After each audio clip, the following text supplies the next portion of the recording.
Hi, I'm Kirby Allison, and in today's video, I'm back in Austin, Texas at Texas Traditions, visiting with legendary bootmaker Lee Miller. In the last episode of our series following the construction of my bespoke cowboy boots, Lee Miller walked me through all the design elements that have gone into their creation thus far. From details like Lee's signature folded tulip motif and my custom monogram design to the materials we chose to use for their creation. You can find the link to this video in the description below. But now that the boot uppers have been completed, join me as Lee invites us into his workshop to see these incredible boots being totally made by hand. Now that I've got the boot lasted, the next step is to go ahead and toe box them. So let's take this apart and see what we find. And take these nails out. I don't need them anymore. And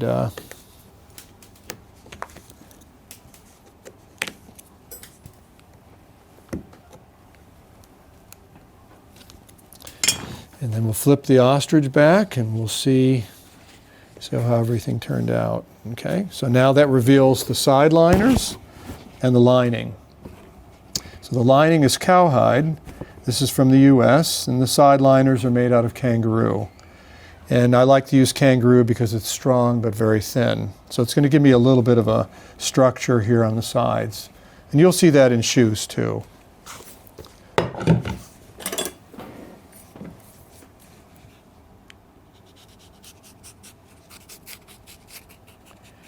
All this lining that I've got here, I don't need it anymore. So we're going to cut this and get it out of the way.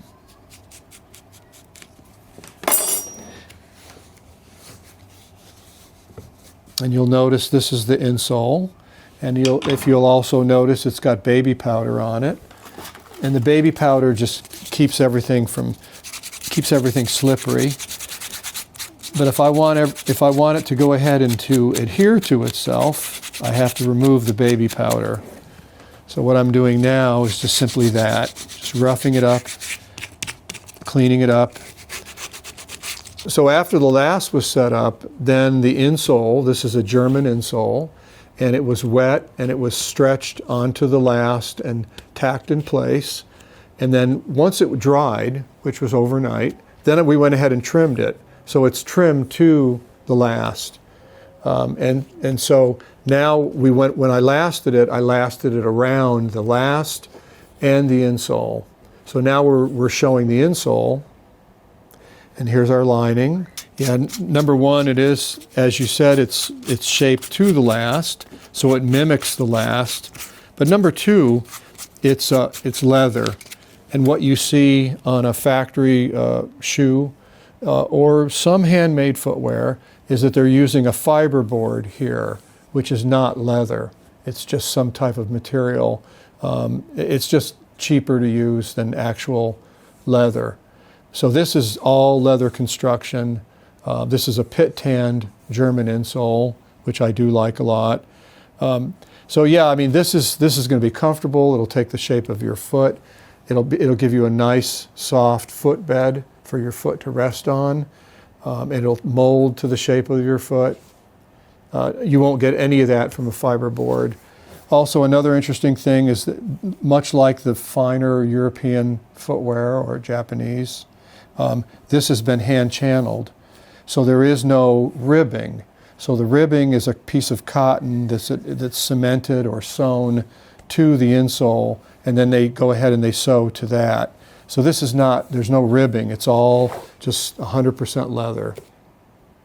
It's just a nicer way to do things, less factory. Mm-hmm.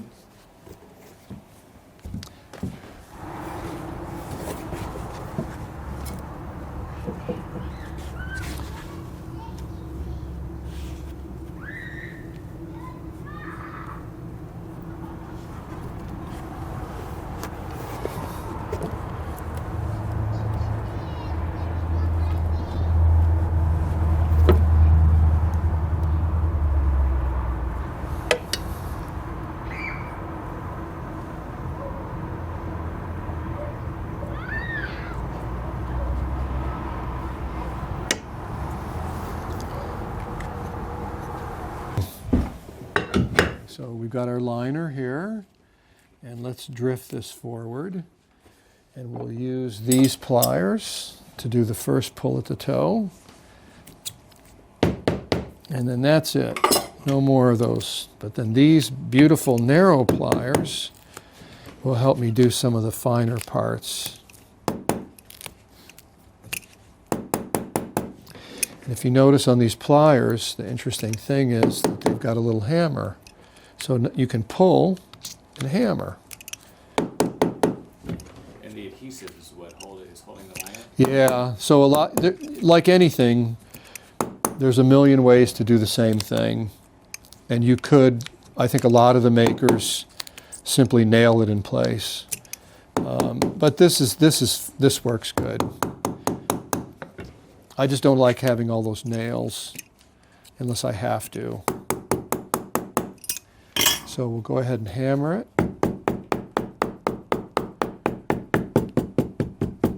And that's the lining. And we've got one side liner here. Let's take a look at that. That looks good. So let's clean this up. And then that other side liner has to be changed.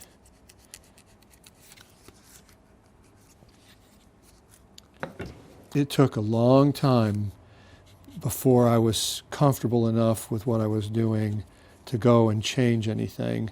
And it's more what it is, it's more to try and understand what you're doing. That's really what it comes down to.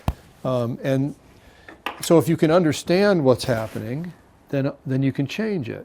So using these calipers, I want to make sure that each toe box or toe puff is the same length as the other.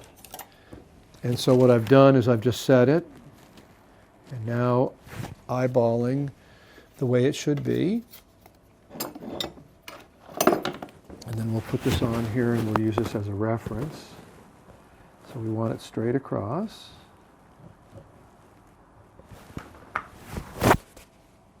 So this is the length of the toe box or toe puff. And this particular side liner, I want to rearrange it a little bit. There we go.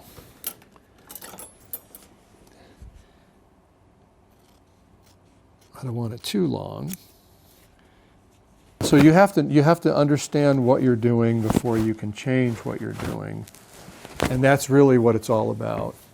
So a lot of this, I guess the one thing that is constant is change. And so you might go ahead and you might change the technique just a little bit, just to refine it. Somebody might say, oh my goodness, you can do this or you can do that. And so I'm going ahead and I'm just going to go ahead and change that ever so slightly and then make it a little bit nicer. It's interesting, you can learn just by watching. And so these nails are not traditional in cowboy boot making. These are more of a European thing. And somebody from a northern state sent me these and said, hey, try those. So, and they actually work better than what I was doing. So that's how you learn, is you just go ahead and you try out different things and just to see if maybe you can improve on what you're already doing. So down here it's very stiff, and up here it's very soft. So you want to have a gradual change from stiff to soft. That's one reason. Second reason would be you're creating a little bit of a wall with the side liner, and it'll go ahead and retain its shape better. Additional structure. Yeah, it's just an additional structure. That's a very good way of putting it. So you don't have to do it, but it just makes the boot a little bit nicer. You have to be able to see it. You have to, and that's the hardest thing, is to see it.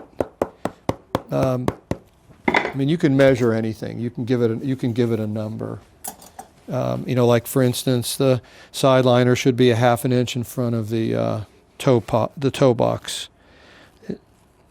But then what you learn is that you don't need to be married to that number. All that matters is it needs to be under the toe box. So it doesn't have to be exactly a ½ inch. It's just got to blend. A lot of people will put the side liner over the toe box. They believe that that's a better way of doing things. So, so you can measure it, but the fact is that a ½ inch from there to there? And the answer is, it might be 3/8, it might be 7/16, but it's under there, and that all it does is need to just fade off into nothing. And then you could use that same logic for every little step of this. But this has to be placed on there evenly, which it is.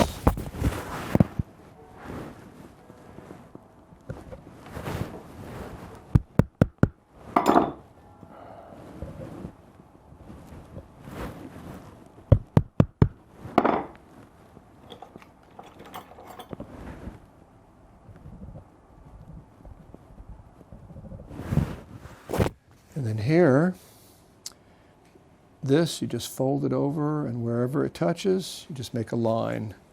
And then from that line to here, you want about a ½ inch. And once again, it doesn't have to be exactly a ½ inch. It's just got to give you something to work with. So I believe it was the right foot on Kirby is a little bit wider than the left foot.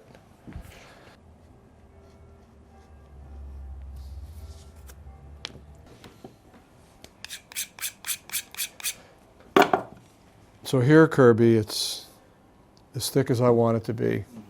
But from there forward, it's going to get down to nothing. So it's only going to be thick right there. And that's just to give me a little wiggle room. That's to get me so I can refine the shape tomorrow. Well, the purpose of the toe puff is to go ahead and make the toe rigid and have a beautiful shape. But if I give myself a little bit extra at the toe, not at the sides, not at the top, not at the back, just at the front, then it allows me to really get a nice crisp toe. And that's what I'm trying to do. I want the customer to, when they look at the toe, they go, oh my goodness, that's a beautiful toe. So if I give myself a little bit extra thickness, I can do a nicer job. So it's more work, but it's prettier. And that's what you want. You want the customer to just be wowed by what they wear. You know, oh my goodness, these fit, and I love that toe. That's what you want. So what I've done is I've skived it.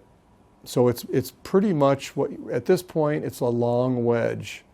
Thickest here, thinnest there. And now what I'm going to do is I'm going to flip it over.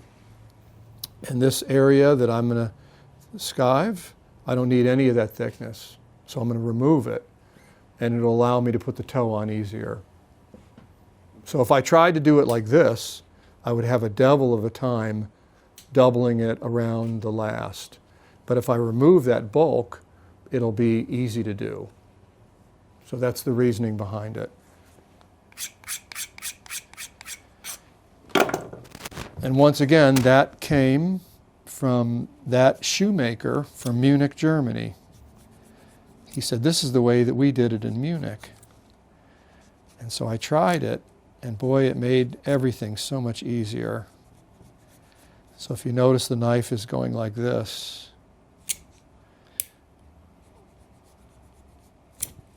So I want it thin here and thick here. This is a Barnsley knife, and Barnsley's made in England. The company still exists.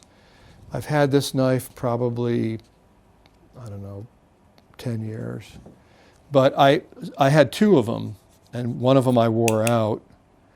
And so then I just grabbed the new one. This is referred to as a straight knife. So when it was new, the blade was like that. I really love it's a great knife. And I think you can still get them. But it's English. All these knives are different. This is German. This is a Tina. This is a beautiful knife too. And you can still get Tina knives. and it has a Tina. It has a number on it. It's a Tina 270. You don't really need the handle, you know. So a lot of the knives that we use don't have a handle. Like this is a knife. This is a Tina, and if you notice, it has no handle. This is a skiving knife for making your uppers or your boot tops. It's a beautiful knife. So Tinas, you can still buy Tinas, and they've been used by shoemakers for years. So let's wet this just to give it a little bit more flexibility. And that's just water. So you can see how I can mold this now. So now the paste. This is the Hirsch Cleaver, and this is made in Germany. And it's a shoemaker's paste. It's a hardener and an adhesive. And it's a wonderful product. So you can use anything to put on a toe box. But this Hirsch Cleaver is nice because it's, number one, it's non-toxic.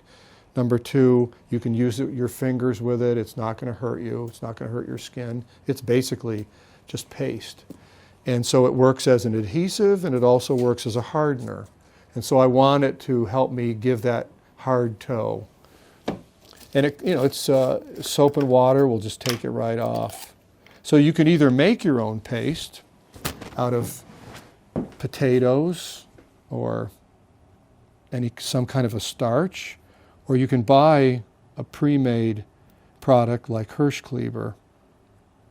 It's an adhesive, so it helps it stick on there. And then secondly, it's a hardener. So we want it to be hard.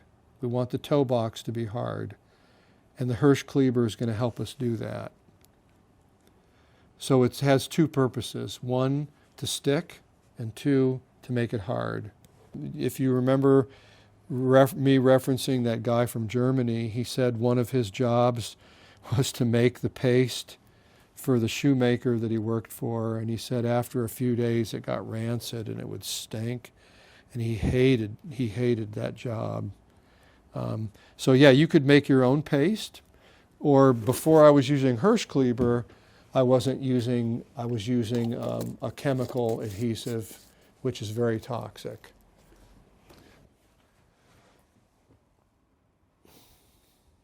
Kirby, you've seen people doing this, haven't you? I've seen people do it, but I've never. I thought the toe pump was just more of a stiffener than anything else. Well, it is. I mean, it is, but I didn't. But they all refine it. Every one of them. They use glass, they use files, they use sandpaper. They all do. Every single one of them. But the thicker the toe box, the more you have to work with. And you can just, you know, so if it gets too thick, then it's too hard to work with. So you want that. So what I'm doing is actually way thicker than anybody else would use, you know. But it's just that's me. That's what I like. And so I've cowboy bootmakers don't do things the way a shoemaker does. There's subtle differences. And this is one of the areas where you'll see it, is in how they do because you'll never see a toe box shape on a shoe the way you would see on a cowboy boot. I mean, I'm sorry. Cowboy boots have unique toe shapes. And to achieve them, the bootmaker has to use different techniques than a shoemaker would use. And that's where you see the differences.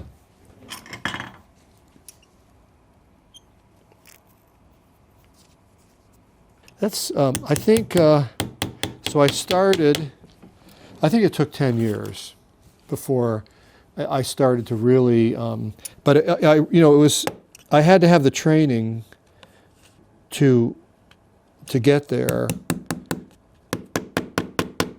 I mean, my early stuff was, as I said, was just dreadful. But by 1985, I was really doing good. So 10 years in, I came of age during rock and roll, and everybody was wearing cowboy boots. So I was really attracted to that. Every musician was wearing a cowboy boot. You know, the Beatles were wearing the boots, the Chelsea boots, and it was, you know, Bob Dylan was writing a song, you know, boots of Spanish leather or something like that, and so it was part of the culture of being young at that time, and so that was one. But also, you know, I saw what was out there, and what was out there was terrible. You know, the quality was just awful. And I thought to myself, well, I can do better than that. And of course, I had to learn how to do it. But so really, you know, footwear back when I started was pretty awful, and it's gotten just worse. You know, like if it's made out of cardboard, it'll never be any good. It's just throwaway. And that's what you see, is just everything is just, you know, fiberboard and fabric. And whereas in a handmade boot or a handmade shoe, it's not going to be like that. And so I would say number one is the material, what they're making them out of.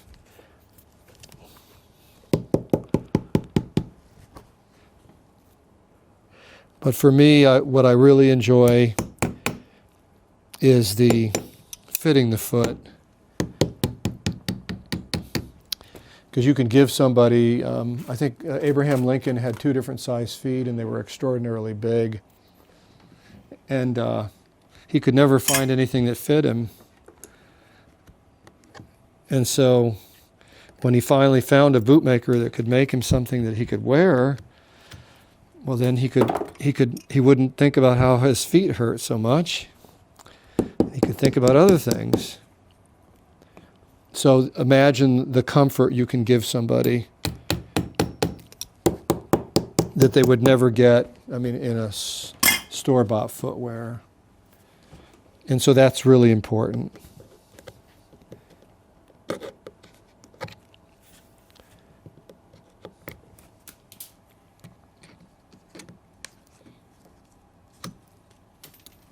But honestly, the feel of something handmade, and Kirby knows. Kirby has some beautiful stuff, and you can't copy it in store bought. The common thought in cowboy boots is, oh my goodness, cowboy boots hurt your feet.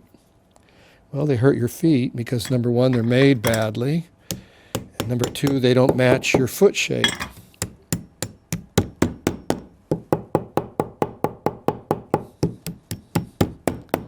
But I think it was Charlie who said, it was Jerry Jeff Walker, once you wear a handmade boot, you'll never buy a store-bought boot again.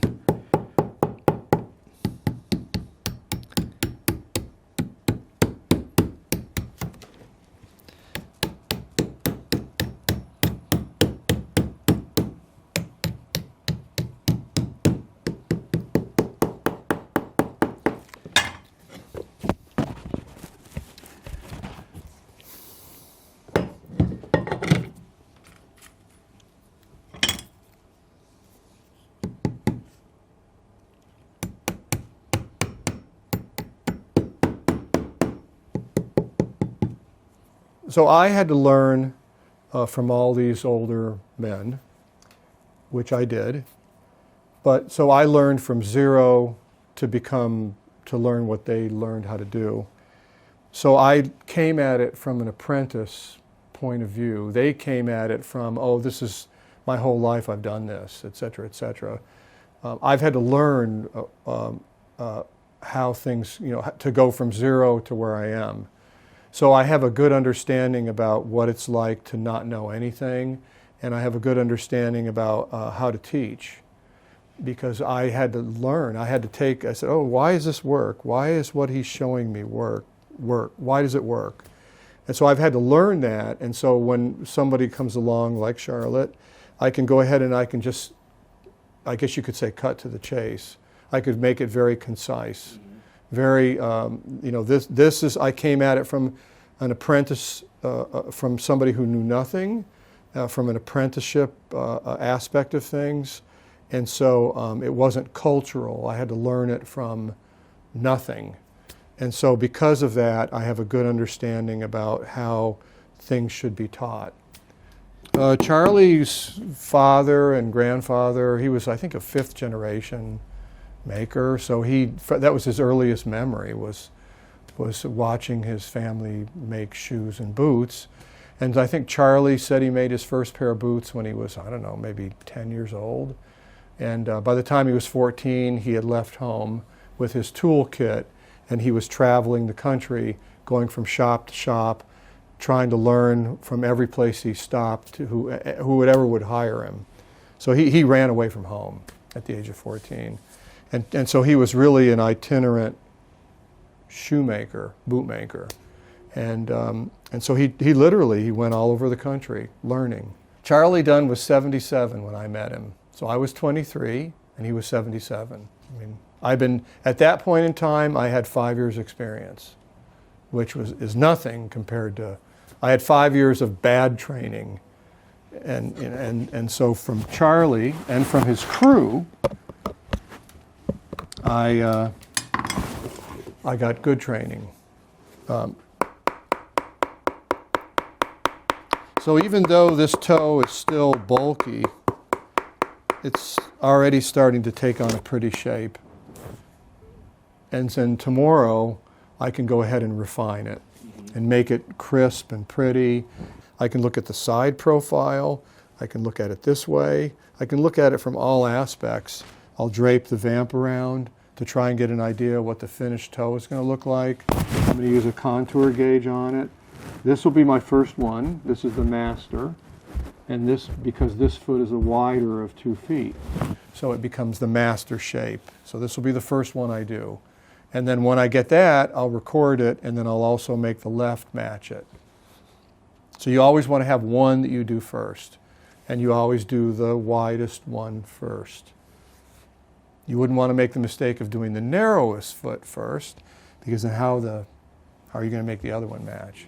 So at this point in time, I just want to go ahead and make sure there's no air pockets, make sure it's nice and tight.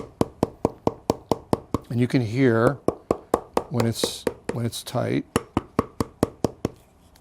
And then we'll let it dry overnight. And I've got one little bubble, so let's go ahead and see if we can work it.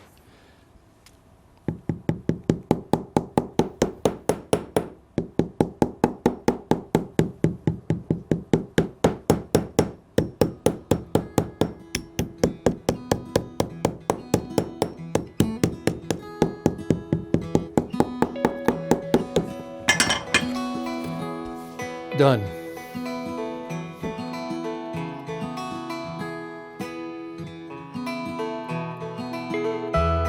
All of these nails, every nail will come out. These will come out, these will come out, every nail.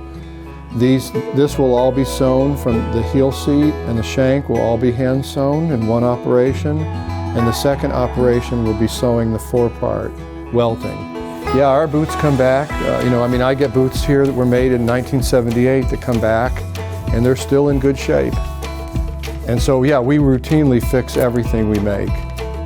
So I went from a whip stitch here to a lock stitch in the heel.